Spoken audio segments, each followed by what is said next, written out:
सुबह उठते ही शब्दों का सैलाब तुम्हें घेर लेता है। अखबार, मोबाइल, टीवी, हर जगह शब्द ही शब्द। और फिर दिन भर तुम उन्हीं शब्दों को उगलते रहते हो।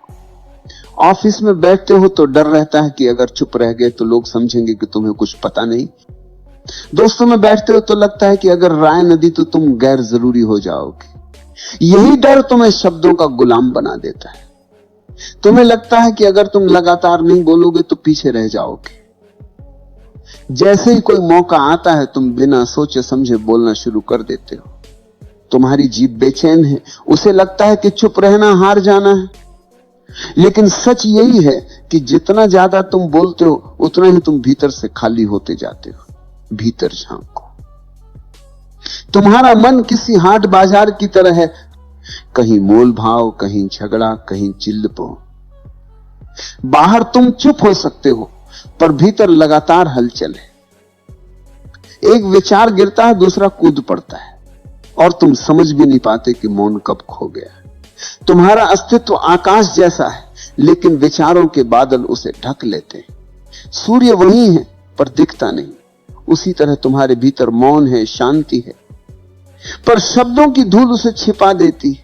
तुम सोचते हो कि तुम बोल रहे हो पर सच यह है कि शब्द तुम्हें बोल रहे हैं। तुम कठपुतली हो, डोर उनके हाथ में है और ये शब्द तुम्हारे अपने भी नहीं। सुबह अखबार से उद्धार, दोपहर टीवी से, शाम को सोशल मीडिया से तुम निगलते हो और फिर उगलते हो। तुम बोलते नहीं, तुम केवल नाली बन गए हो जिसमें से समाज का गंदा पानी बहता है। यही कारण है कि भीतर कभी शांति नहीं मिलती, क्योंकि तुम डरते हो कि अगर चुप रहे तो पिछड़ जाओगे। लेकिन हकीकत यह है कि मौन में ही तुम्हारी जीत छिपी है। तो सवाल है, अगर हर तरफ शोर है तो मौन कहां मिलेगा? अगर भीतर लगातार शब्दों का तूफान है तो शांति कैसे जन्म लेगी? यही इस यात्रा की शुरुआत है। तुम्हारी बुद्धि विचारों और शब्दों के बादलों से ढकी हुई है। जैसे घने बादल सूर्य को ढक लेते हैं, वैसे ही विचारों की भीड़ ने तुम्हारे भीतर के मौन को ढक दिया है। वैज्ञानिक कहते हैं कि हर दिन तुम्हारे दिमाग पर लाखों छापें पड़ती। हर दृश्य, हर आवाज, हर शब्द तुम्हारी स्मृति पर लकीर बनाया जाता है। सुबह अखबार पढ़ते हो अपराध, राजनीति, खून खराबा, यह सब तुम्हारे भीतर उतरता है। दफ्तर पहुंचते हो गपशप, बेवजह बहस। घर लौटते हो फिर वही दोहराव। यहां तक कि मोबाइल पर सोशल मीडिया देखना भी अनवरत शोर है। हर टिप्पणी, हर तस्वीर, हर बेकार संवाद तुम्हारे भीतर नई परत चढ़ाता जाता है। तुम सोचते हो कि ये बातें तुम्हें हल्की कर रही हैं, पर असल में वे तुम्हें भारी बना रही हैं। भीतर का कचरा बढ़ता जा रहा है।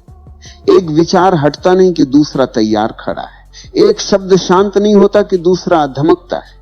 यही कारण है कि तुम्हें कभी भीतर की स्पष्टता नहीं मिलती। तुम्हारा मन किसी भंडार घर की तरह है जहां हर दिन नए नए शब्द जमा होते जा रहे हैं। तुम सोचते हो कि तुम बोल रहे हो, पर सच यह है कि उधार के शब्द लगातार तुम्हें बोल रहे हैं। यह समाज का कचरा है, मीडिया का शोर है, दूसरों की आवाज है और तुम केवल उसका ढोल बने हुए हो। आज के समय में जरा चारों ओर देखो। लोग कार्यालय में बैठते हैं और घंटों बेवजह बहस करते हैं। पड़ोसी से लेकर मित्र तक सब किसी न किसी गॉसिप में डूबे रहते। सोशल मीडिया पर किसी अजनबी की तस्वीर देखी और तुरंत टिप्पणी कर दी। ये आदत बन गई है, हर जगह बोलना, हर जगह अपनी राय ठूसना। पर इन शब्दों से क्या निकलता है? सिर्फ थकान, सिर्फ शोर।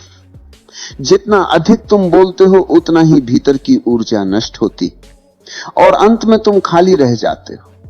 तुम्हारी आंखें थकी होती हैं, तुम्हारा मन बोझल होता है और सत्य की झलक पूरी तरह ढक जाती है। यही है तुम्हारी समस्या। तुम बोलते हो बहुत, सुनते हो कम, और इस अंतहीन बोलचाल ने तुम्हें भीतर से खोखला और अशांत बना दिया है। तुम सोचते हो कि तुम्हारे शब्द केवल हवा में उड़ जाते हैं, सामने वाले तक पहुंचते हैं और वहीं समाप्त हो जाते हैं। लेकिन सच्चाई यह है कि हर शब्द सबसे पहले तुम्हारे भीतर उतरता है। तुम्हारी जीभ से जो निकला उसे तुम्हारे कानों ने सबसे पहले सुना। यानी जहर या अमृत जो भी निकलेगा उसका पहला घूंट तुम्हें ही पीना होगा। मान लो तुम क्रोध में किसी को कह देते हो, तू निकम्मा है, सामने वाला आहत होगा, लेकिन उससे पहले तुम्हारा मन उस जहर से भर चुका होगा। तुम्हारा रक्त, तुम्हारी धड़कन, तुम्हारा पूरा अस्तित्व उस नकारात्मकता से भर जाता है। हर शब्द बाहर जाने से पहले भीतर बीज बोता है, और वही बीज धीरे धीरे वृक्ष बन जाता है तुम्हारे विचारों, कर्मों और पूरे जीवन को आकार देता है। शब्द तीर से भी तीखे होते हैं। तीर बाहर से घायल करता है, लेकिन शब्द भीतर की आत्मा को छेद देते हैं। तीर का घाव समय के साथ भर सकता है, पर शब्द का घाव वर्षों तक रिश्ता रहता है। बचपन में किसी ने तुम्हें बार बार कहा हो कि तुम बेवकूफ हो, तो वह वाक्य आज भी तुम्हारे भीतर कहीं गूंजता होगा। परिस्थितियां बदल गई, लेकिन वह शब्द तुम्हारे अवचेतन में छाप बनकर बैठा है। इतिहास इसका साक्षी है। साम्राज्य शब्दों से उठे हैं और शब्दों से ढह गए। हिटलर ने झूठ को हथियार बनाया। उसने कहा किसी झूठ को 1000 बार बोलो और लोग उसे सच मान लेंगे, लेकिन मैं कहता हूं सबसे पहले यह झूठ तुम्हारे भीतर सच बन जाता है। तुम किसी असत्य को बार बार बोलोगे तो एक दिन तुम्हें ही लगेगा कि यही सत्य है। यही वजह है कि आज फेक न्यूज इतनी तेजी से फैलती है। कोई एक झूठा संदेश सोशल मीडिया पर डालता है, हजारों लोग उसे बिना सोचे समझे दोहराते हैं, और धीरे धीरे वह झूठ सामूहिक सच बन जाता है। सोचो, गॉसिप करने की आदत तुम्हें कहां ले जाती है। तुम किसी और की निंदा करते हो, लेकिन सबसे पहले तुम्हारा ही मन नकारात्मकता से भरता है। जैसे गंदी नाली का पानी तुमने बाहर फेंका और छींटे सबसे पहले तुम्हारे ही कपड़ों पर गिरे। चुगली और झूठ तुम्हारे भीतर जहर बनकर उतरते हैं और तुम्हारी आत्मा को खोखला करते हैं। याद रखो, जितना अधिक तुम बोलते हो उतनी ही अधिक हिंसा तुम भीतर भरते हो। ज्यादा बोलना किसी को गाली देना ही नहीं है, यह अपने ऊपर लगातार वार करना है, क्योंकि हर अनावश्यक शब्द तुम्हारे भीतर एक लकीर छोड़ जाता है। धीरे धीरे यही लकीरें तुम्हारी सोच बन जाती हैं, तुम्हारा स्वभाव बन जाती है। शब्द केवल ध्वनि नहीं है, वे बीज हैं, और हर बीज अपने फल को जन्म देता है। अगर तुम प्रेम और करुणा से बोलोगे तो तुम्हारा मन भी उसी रोशनी से भर जाएगा। अगर तुम क्रोध और घृणा से बोलोगे तो तुम्हारा मन भी उसी अंधकार से भर जाएगा। ये चुनाव तुम्हारे हाथ में है। तुम अपनी जीभ से जंजीर बोते हो या स्वतंत्रता के बीज। इतिहास और आध्यात्मिक परंपरा इस सत्य की गवाही देते हैं कि मौन ही वास्तविक शक्ति है। महावीर को देखो, 12 वर्षों तक उन्होंने मौन साधना की। न कोई वचन, न कोई उपदेश, केवल गहरी चुप्पी। और उसी चुप्पी में उनके भीतर से ऐसा प्रकाश फूटा कि लोग आज भी उन्हें वीतराग मानकर पूछते हैं। मौन ने उन्हें शून्य नहीं बनाया, मौन ने उन्हें विराट बना दिया। बुद्ध की कथा याद करो। राजमहल छोड़ने के बाद उन्होंने वर्षों तक तपस्या की, उन्होंने मौन साधना की, क्योंकि वे जानते थे कि सत्य को शब्दों में नहीं पाया जा सकता। जब वे मौन में उतरे तभी बोधि वृक्ष के नीचे उन्हें ज्ञान प्राप्त हुआ, और जब बोले तो उनके शब्द अमृत की वर्षा की तरह गिरे। वह वाणी किसी साधारण बोलचाल से नहीं आई थी, वो गहरी चुप्पी से जन्मी थी। जीसस भी बोलने से पहले मौन में गए। वे जंगलों में चले गए, कई दिनों तक एकांत में रहे। उसी मौन ने उन्हें भीतर से इतना मजबूत किया कि जब उन्होंने लोगों से वचन कहे तो वे शाश्वत बन गए। आज भी उनके शब्द जीवित हैं, क्योंकि वे मौन की गहराई से निकले। कबीर ने कहा था, बोला सो झगड़ा बढ़े, मौन से शुद्धि होए। कबीर ने अपने जीवन में देखा था कि अनावश्यक बोलचाल रिश्तों में खाई पैदा करती है, जबकि मौन तुम्हें जोड़ता है। मौन तुम्हें भीतर के सत्य से मिलाता है। उनकी साखियां आज भी यही याद दिलाती हैं कि मौन कोई खालीपन नहीं, बल्कि आत्मा का संगीत है। सोचो, इतिहास के सभी महापुरुष क्यों मौन की ओर झुके? क्योंकि वे जानते थे कि शब्द केवल संकेत हैं, सत्य कभी शब्दों में कैद नहीं होता। महावीर, बुद्ध, जीसस, कबीर, सभी ने पहले मौन चुना। फिर जब बोले तो उनकी वाणी अमूल्य हो गई। वे कम बोले, लेकिन जो भी बोले वो युगों तक गूंजता रहा। यही शिक्षा तुम्हारे लिए भी है। अगर तुम चाहते हो कि तुम्हारे शब्दों में वजन हो, तो पहले मौन का स्वाद लो, भीतर चुप हो जाओ। फिर जब बोलो तो हर शब्द सटीक हो, जीवंत हो और शांति से जन्मा। तुम बार बार पूछते हो रास्ता क्या है, इतना शोर है, इतनी भाग दौड़ है, तो शांति कैसे लौटे? इसका उत्तर है वाणी का संयम। यह कोई उपदेश नहीं है, यह तुम्हारी मुक्ति की कुंजी है। सबसे पहले समझो, जितना तुम अनावश्यक बोलते हो उतना तुम अपनी ऊर्जा खोते हो। हर बेकार का शब्द तुम्हें भीतर से कमजोर करता है। अगर तुम दिन भर का हिसाब लगाओ तो पाओगे कि जो बोलना था उसका 10वां हिस्सा भी जरूरी नहीं था। तो पहला कदम है अनावश्यक बोलना बंद करो। जब शब्द होठों तक आए, एक क्षण रुक कर पूछो, यह जरूरी है क्या?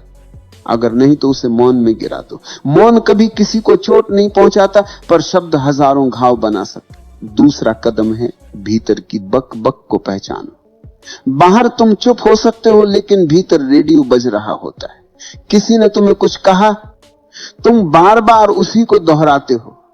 किसी घटना की याद आई, तुम भीतर बहस करने लगते हो। यही आत्मसंवाद तुम्हें थका देता है। साधक को चाहिए कि वह दिन में कुछ पल बैठे और केवल अपने विचारों को देखे, न विरोध न पीछा, सिर्फ देखो। धीरे धीरे भीतर का शोर कम होने लगेगा। यही ध्यान की पहली सीढ़ी है। तीसरा कदम मौन का अभ्यास। 1 घंटे मौन रहो, फिर एक दिन देखना बेचैनी उठेगी, होंठ तड़पेंगे बोलने को। यही तड़प तुम्हें बताएगी कि तुम कितने गुलाम हो। लेकिन यदि टिक गए तो भीतर से गहरी शांति का सोता फूटेगा। तब समझ में आएगा कि मौन शून्य नहीं है, मौन रस है, आनंद है। चौथा कदम सार्थक वाणी का चुनाव। चुप रहने का मतलब यह नहीं कि जीवन भर गूंगे बन जाओ। इसका मतलब है कि जब बोलो तो वही बोलो जो सच्चा हो, आवश्यक हो और किसी के लिए हितकारी हो। शब्द फूल की तरह हो, कम, सुंदर सुगंध से भरे। व्यर्थ की चुगली, आलोचना, ताने, ये सब तुम्हें और दूसरों को जहर देते हैं। लेकिन प्रेम और करुणा भरे शब्द आत्मा को रोशन करते हैं। दिन में 1 घंटा अपने शब्दों को ऑब्जर्व करो। देखो कितनी बार अनावश्यक बोलते हो। सप्ताह में 1 बार मौन व्रत रखो। पूरे दिन सिर्फ वही बोलो जो अनिवार्य हो। जब भी बोलो पहले एक पल रुको और देखो ये शब्द भीतर से आ रहे हैं या भीड़ की नकल है। सोशल मीडिया और मोबाइल पर भी संयम रखो। हर टिप्पणी जरूरी नहीं, हर राय जरूरी नहीं। एक साधक की कथा है। वह दिन रात गपशप करता था। उसका मन इतना अशांत था कि रातों को नींद नहीं आती थी। फिर उसने मौन का अभ्यास शुरू किया। पहले तो मुश्किल लगी, बेचैनी हुई, लेकिन धीरे धीरे मौन उसकी आदत बन गया। कुछ ही महीनों में उसका चेहरा बदल गया। आंखों में गहरी शांति उतर आई, आवाज में मिठास आ गई। अब लोग उससे मिलने आते थे क्योंकि उसके शब्द मरहम जैसे लगते थे। यही मौन का चमत्कार है। याद रखो, वाणी का संयम दूसरों के लिए नहीं, ये तुम्हारे अपने लिए है। जब तुम अनावश्यक बोलना बंद करते हो तो ऊर्जा बचती है। जब भीतर की बक बक शांत होती है तो मन हल्का हो जाता है। जब मौन गहराता है तो शांति तुम्हारे भीतर उतरती है। और जब सार्थक बोलते हो तो तुम्हारे शब्द अमूल्य हो जाते हैं। अंत में चुनाव तुम्हारे हाथ है। शब्दों के गुलाम बने रहना है या मौन का स्वामी बनना है। अब समझो कि जब तुम वाणी को संयमित करते हो और मौन को अपनाते हो तो क्या बदलता है।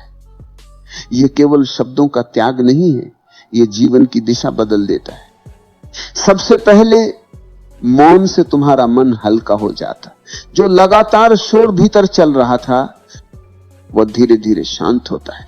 जैसे धूल से भरे शीशे पर से परतें हटती हैं और शीशा चमकने लगता है, वैसे ही मौन तुम्हारे भीतर की धुंध हटाता है और स्पष्टता लाता है। निर्णय सरल हो जाते हैं, उलझनें टूट जाती हैं। दूसरा लाभ है ऊर्जा की बचत। अनावश्यक बोलना तुम्हारी जीवन शक्ति को खा जाता है। जब तुम मौन साधते हो वही ऊर्जा ध्यान,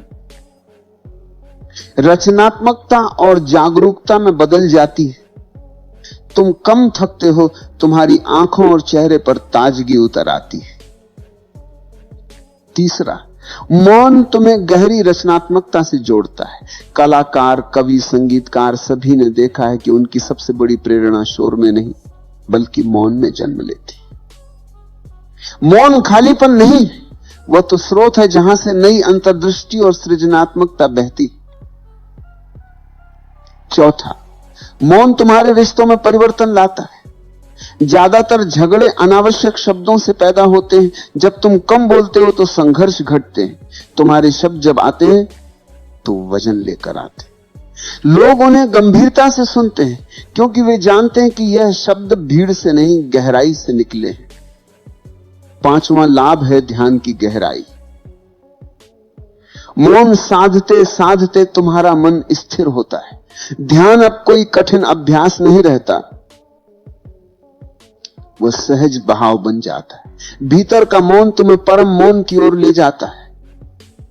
अंततः मौन तुम्हें स्वयं से मिलाता है। जब शोर घटता है तब पहली बार तुम अपनी आत्मा की आवाज सुनते हो। वही आवाज सत्य, वही तुम्हारा मार्ग है और वही तुम्हें स्वतंत्र बनाती है।